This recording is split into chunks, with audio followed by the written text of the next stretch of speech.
for joining in on the Friday edition of Press Talk on Television Nigerian. And as usual on Press Talk is a program where we bring in journalists to dissect the topical issues making the rounds in the media. And of course, we have a lot of issues in the polity right now, ranging from Federal High Court jailing Orji Kalu, the former Abia State Governor.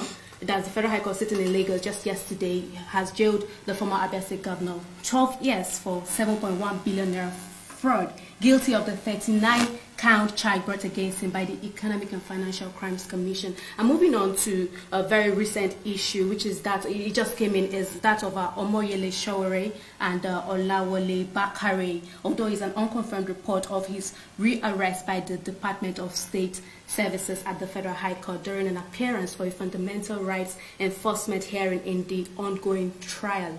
Another issue is that of the National Assembly passing the 2020 budget and estimates up by 264 billion naira. We have another issue, which is that of the Governor of Kano State, Ganduje, signing new Emirates bill into law. And I have with me on the program this morning Mr. Silvanus Okwe, who is an in-house journalist with the Nigerian News. Welcome to the program, Mr. Thank you for having me.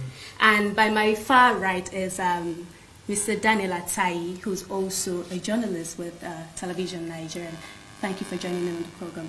Thanks for having me. I'm Aisha Salihu. And we're going to start with the very recent issue, which is, I was going to start with DSS releasing Sowore and him. They are asking DSS to pay 100,000 naira fine, as confirmed by his lawyer, Femi Falana, just yesterday. But just recently, this morning, about some minutes ago, a new report came in, although we're still not sure whether he has been rearrested or not. We need a clearance from the Department of State Services to come out and say, okay, yes, we have actually rearrested him. But according to the reports, he has been rearrested by the Federal High Court during an appearance for a fundamental rights enforcement hearing in the ongoing trial this morning. Also, the report has it that the presiding judge, Justice Ijoma Ojukwu, was chased away from the court, and the case has been adjourned till February. So how do you react to all of this? Because it's actually fresh in the polity, and a lot of people are raising eyebrows as to why he has to be rearrested, although they're saying it's based on fresh charges, and I don't know. I'd like to hear from you first. Well, I was highly disappointed with the drama that played out at the court in Abuja this morning. As a lawyer, in my training as a lawyer, we were taught that it is sacrilegious to arrest somebody in the courtroom. The courtroom is a temple of justice, and the reverence given to the courtroom by the Constitution and by the polity does not allow anybody to intrude or to arrest anybody, no matter the offense. The normal conventional procedure is to wait for the person to come out of court before arresting the person. But the show by the DSS, the chaos that show created, it is a desecration of the temple of justice. It is a slap on the judiciary. It is unbecoming and it is disheartening. Our rule of law is in danger. Our democracy is being eroded. And we call on well-meaning Nigerians to lend their voices to this. It is deserving of our condemnation of all Nigerians, because what played out in the court this morning is not envisaged by the law. We saw the DSS, it even resorted to violence, trying to pull him. There was a report that they were with guns, and this does not augur well for our polity and our democracy. The judiciary, being a temple of justice, is supposed to be supported by the government and given the necessary prerequisites to carry out their duties effectively and efficiently. And we do not think that it is well for the Nigerian government, the DSS is an arm of his, an agency, secret service of the president, to come to the court with the intention of arresting Omoyele Sowore, who can as well be arrested out of court. So what happened is not constitutional, and it is not envisaged by the law. Okay, I don't know how you'd like to react to it, Mr. Danatai. I think I will throw more light and as well be in support of the motions my co-discussant just analyzed. First of all, I see it as a case of impunity and a contempt of court. We're taught in mass communication that any action in the court that brings disrepute to the judge and the orderliness in the court as regard obedience to law and order is a contempt of court.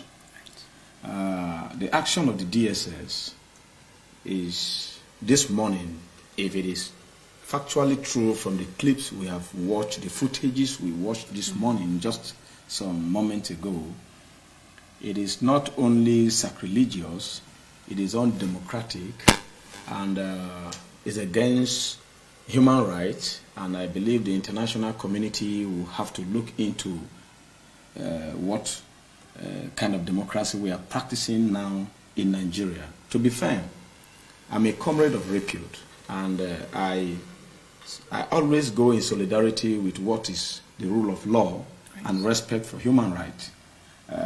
Sowore is just a common man on the street, common citizen, but a patriotic one per se, because we have to give him his constitutional right.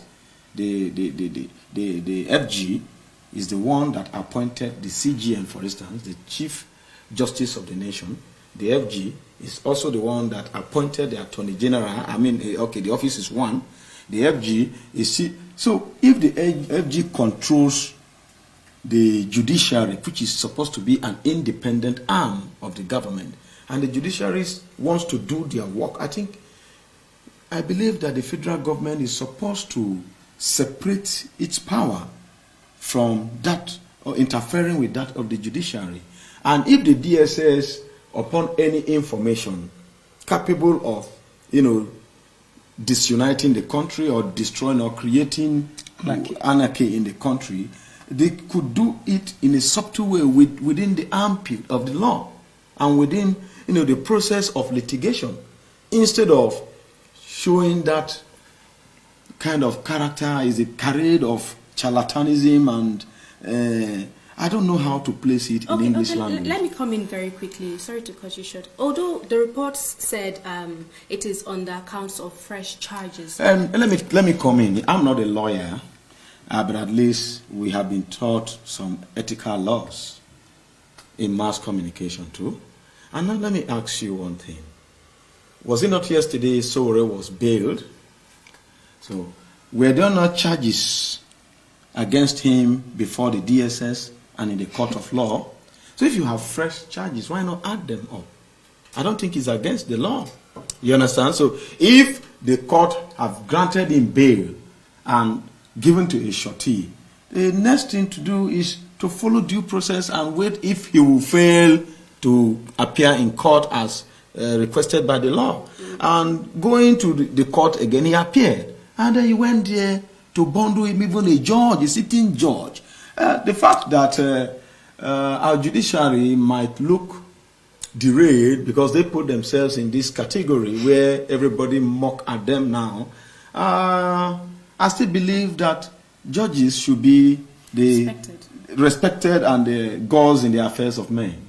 Let me add that the pettiness of the DSS in the courts today is worrisome. Worrisome. You understand? Because the judge handling the matter had to even run away. Yeah. The court was thrown into a pandemonium. The situation, the quagmire of lawlessness in the court this morning is unethical, unprofessional. As a lawyer, the courtroom is supposed to have I think the DSS in this case is setting the FG up. I believe they are, because you can arrest anybody from anywhere outside the court. I think still in line with talking about contempt of court and all of that. You'd recall that even before now, the court had passed this particular verdict of his release, and then his continued there was detention. There was reluctance on the part of the DSS. They continue giving us one petty reason to another, that there was nobody to pick him. If they release him, God might kill him on the road, and all these things, which are not reasonable. Of State Security Services, you have connection with Interpol.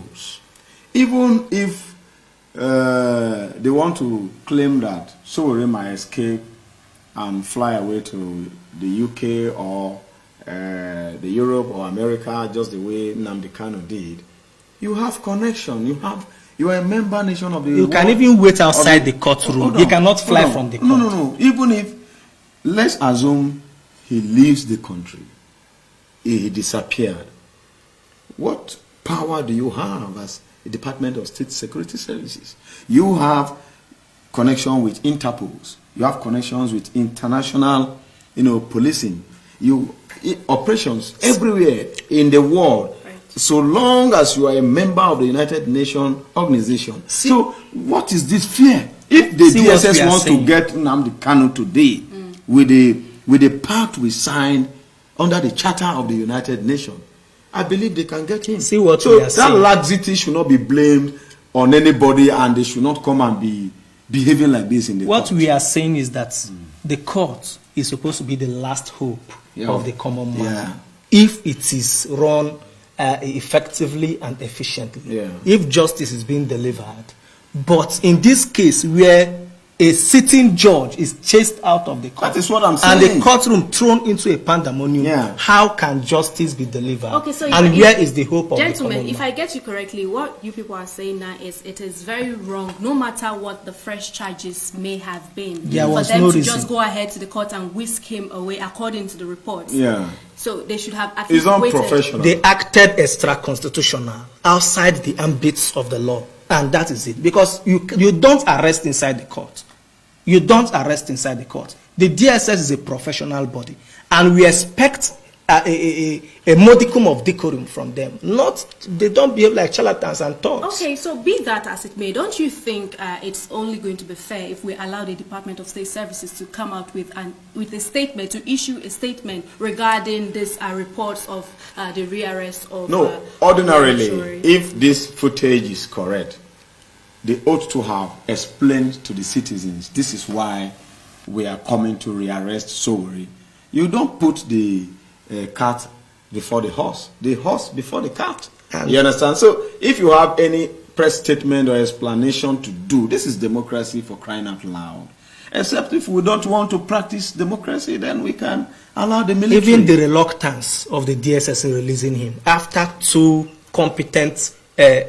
orders from court of competent jurisdiction granting him bail, it speaks volume. Because when the court orders for the release of somebody, you obey the court and allow the proceedings to continue. But for DSS to invade the courtroom this morning, stop the proceedings, and it has been adjourned till 11th of February, it is a slap on the judiciary, which is not allowed to run its business. The judicial arm of government is an independent body that is supposed to be insulated from the executive arm of government. But what are we seeing? It is the executive that will make the judiciary to work. The judges don't have a police. They don't have DSS. It is the support given to the judiciary in any nation by the executive that makes their work to go more efficiently. But in this case, where an agent of the government is now becoming a big threat to the judiciary and judicial processes,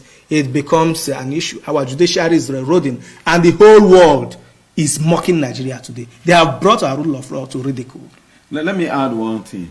You see, the whole process of what is going on, whether contempt of court or no contempt of court, DSS versus Sowore and whatever, the case against Sowore, or is Sowore himself a threat to the nation compared to what we are having in the northeastern side? I think we would come back No. to that Let me question. fearlessly say this and frantically put this forth to us. See, I don't want to be looked as somebody who can't say the truth or the fact as it is. We have greater crisis emanating from people who are really not only threatening the sovereignty of our nation, but they are acting it. Hate speech, hate action, more than what Sowore has said and been arraigned for. Are you getting me now? If you go to the northeast, the northwest, and even the north central, There are militants everywhere disrupting the peace and sovereignty of this nation already. And somebody will say, Sowore is a threat to our sovereignty. Sowore is not a threat. Sowore did his own openly and came out. Is it because of the media, hype? Who is Sowore? What can Sowore do compared to what we have already? Okay, so apparently this matter cannot be overemphasized, and I think we're going to have to come back to talking about if Omoyele Sowore is actually a threat to the country. Do stay with us as we go on this quick break. Press Talk returns shortly.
Many thanks for staying tuned on the program. This is Press Talk on Television Nigerian. And just before we went on that break, we're talking about the rearrest of the convener of Revolution Now campaign, Omoyele Sowore, and of course Olawale Bakare by the Department of State Services at the Federal High Court in Abuja this morning. And we'll have to move on to the next issue, which is that of courts jailing Orji Kalu, the former Abia State governor.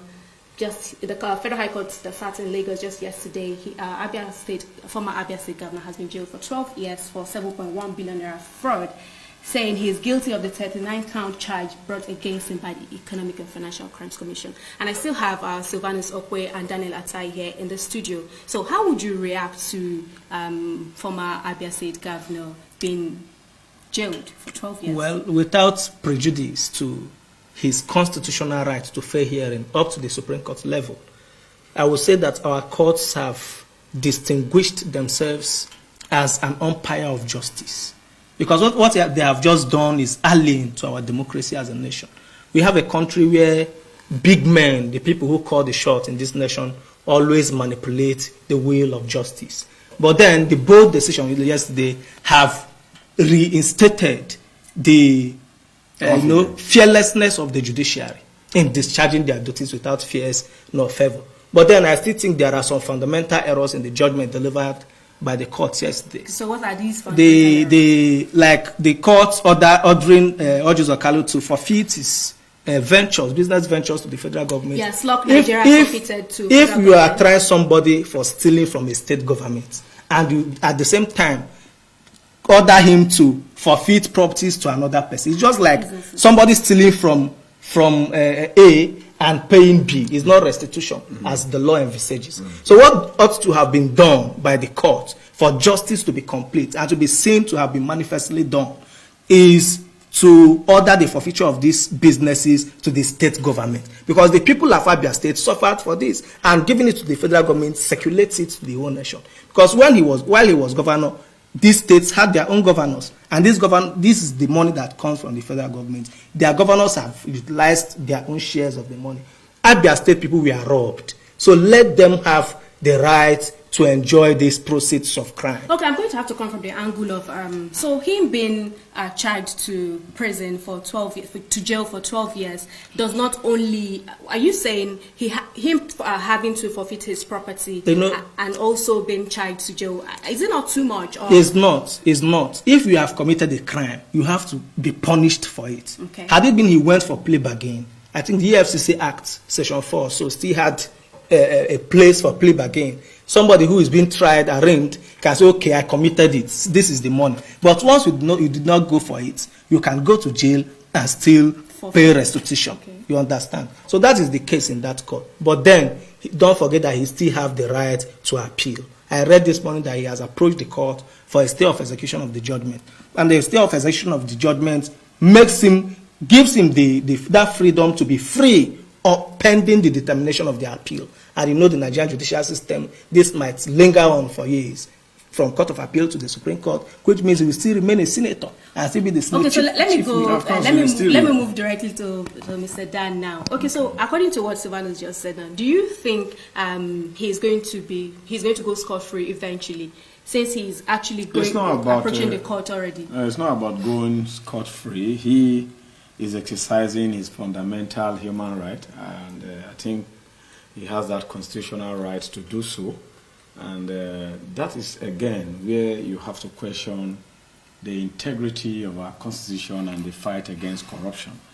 Because if somebody has been found guilty of a crime and you have the evidence everywhere, so this technicality of stay of appeal, but it's everywhere in the world. No, it's everywhere in the world. But we have seen, is it like this in China? Yes, the criminal justice system. In China, that you are guilty, they will not execute you. You appeal. Let the final court find you Let me come. See, I hate corruption with passion. Okay. It is corruption that have underdeveloped our African nation, countries, especially Nigeria. That we don't have roads, we don't have pipe, we don't have any basic amenities. Corruption. You see, the rich keep getting richer, and they are stealing from public funds because the mandate of the people freely given to them were all misused. It is not only Orji Uzor Kalu, yes, or Jolly Nyame or Darie or whoever that are behind the bars now, but we have across the 36 states, even those who are serving senators, the ex-governors, they are all guilty of this particular crime. Even former presidents. The way they retire funds using the public servants and the civil servants working at the local government, state government and federal government, parastatals and ministries to retire certain funds for them. Those funds were not appropriately used for what they were meant for. Let me tell you, financial crime is much in the country, and that is why we are still where we are. And except deterrents like this continue to be meted out on them, I don't see us getting out of corruption. So I praise Mr. President and the court that we have today. They should stand firm. Forget about the big name, whether somebody is a governor. Imagine a sitting governor, because of immunity clause that the Constitution gives him, will keep using public funds. Civil servant salaries will be given to you from the federation account. You will embezzle it. You will misappropriate it. You will use appointment of caretaker chairman to embezzle public funds. You know, you collect bonds from the banks because they will give you bonds, and then you collaterate the future of the state and you collaterate the future of the local government, so that even when you leave office, the state and the local government continue to pay, or the ministry or the department continue to pay. This is heavy, gross crime against humanity and against even against democracy. The Democrats who put you there, they want dividends of democracy. And what are the dividends of democracy? Simple basic amenity. For 60 good years, we are still clamoring for it. This is not a nation that we have yet. And except we begin to kill corrupt leaders, we will continue to move in cycles. Okay, so from what both of you have said, if I get both of you correctly, you are saying and it is commendable. Yeah, it is commendable. It's commendable. And the people that affiliate partisanship to this type of fight against corruption, they can look at it now. Mr. President came and said, I am for everybody and I am as well for nobody. Okay. It has begun. Okay, so this is commendable, but your own point is, instead of it being forfeited to the federal government, should have been given to the Abia State government. Okay, I hope the government takes note of that. And then let us move on to the next issue. We're still talking about the judicial system. And the next one is that of the governor of Kano State, Abdullahi Umar Ganduje, signing new Emirates bill into law. You'd recall that just some weeks ago, the same court in the state actually called for the dissolution of the Emirates that were created by the state governor, and now the state governor has signed a new Emirates bill. How does this play out? I think what the governor did was a smart move to give his illegal action constitutional backing, because he knew there is an institution, traditional institution in Kano State, and there is a law guiding it. Before you create new emirate councils, you have to follow the proper procedures of the law. And that it failed to do, necessitating the High Court of the state to declare ultra virus the creation of additional 4 emirate councils. But then, this thing he's doing, is it for the good of Kano people or for political vendetta against the known emir of Kano, Mohammed Sanusi II, who has on numerous occasions voiced his displeasure with the runnings of Kano State activities by the Umaru Abdullahi Ganduje-led executive. You understand? So, I think the governor should take into cognizance the history and the heritage of Kano people. That Emirate Council is over 100 years old. And what will history remember him for? If he desecrates that Emirate Council, an institution that was existing before his own father, what does it stand to gain? Is it worth the political fight? But then he has legalized the process. Let's see how it plays out, and other governors can come in and remove the law. Because just recently, Governor of Zamfara, Motawale, abolished a law that gives humongous pension benefits to former governor, deputy governor, speaker, and deputy speaker. So we pray that this does not stand, that another governor will be humane enough, be Nigerian enough, be African enough to sustain our cultural heritage. Okay, I've heard from you. Let me hear very quickly from Mr. Dan Atai. What do you think this signing of new Emirates bill, what impact do you think it has on the Kano State empire, I'd like to say? It's a political calumny. It is not per se that the people want to create other emirates. Like my co-discussant here said, we have traditional institutions, and then we have our cultural heritage. And because of the advent of the colonialist, we threw those things away. And the colonialists took them from us and kept them in their museums. Even the cultures they don't understand, they just want to appreciate it.